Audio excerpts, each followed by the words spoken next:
সন্তানের চেহারা কখনো বাবার মতো মায়ের মতো, এর কারণ হচ্ছে ফিজিক্যাল ইন্টিমেসির সময় যদি হাজবেন্ডের সিমেন প্রবল হয় তাহলে বাচ্চার চেহারা বাবার মতো হয়, আর যদি মায়ের যে ওভাম ডিম্বাণু এটা প্রবল হয় তাহলে চেহারা মায়ের মতো হয়।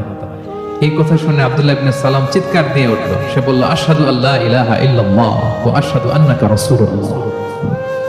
আমি সাক্ষ্য দিচ্ছি আমি মদিনার সবচেয়ে বড় ইহুদি পণ্ডিত, আমি তাওরাতের আলেম, আমি সাক্ষ্য দিচ্ছি যে আল্লাহ ছাড়া কোনো ইলাহ নেই এবং নিশ্চয়ই আপনি আল্লাহ তাআলার প্রেরিত রাসূল। তো এই হচ্ছে আব্দুল্লাহ ইবনে সালামের রাদিয়াল্লাহু তাআলা আনহু আরদার ইসলাম ধর্ম গ্রহণের ঘটনা।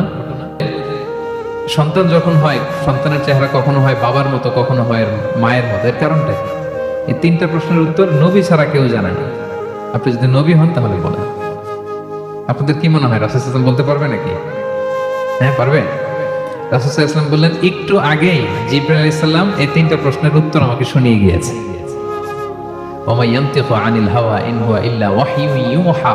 তিনি বানিয়ে মন গড়া কিছু বলেন না, আল্লাহ তাআলার পক্ষ থেকে যে বার্তা আসে ওইটাই তিনি পৌঁছে দেন।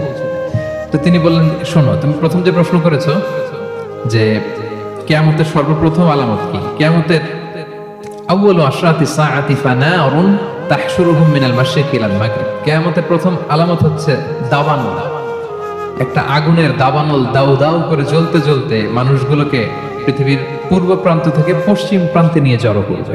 This is the first sign of কিয়ামা। দুই নম্বরে তুমি জিজ্ঞেস করেছো যে জান্নাতীরা জান্নাতে ঢুকলে কি দিয়ে আপ্যায়ন করা হবে। রাসূল সাল্লাল্লাহু আলাইহি ওয়াসাল্লাম বললেন যে আউয়ালু তুআমিন ইয়াকুলুহু আহলুল জান্নাতি ফাজিয়াদাতু কাবিদিল হুত। জান্নাতীরা যখন জান্নাতে ঢুকবে তাদেরকে মাছের ভুনা কলিজা বা কলিজার পাশে একটা জায়গা আছে, এই অংশটাকে ফ্রাই করে প্রথমে আপ্যায়ন করানো হবে।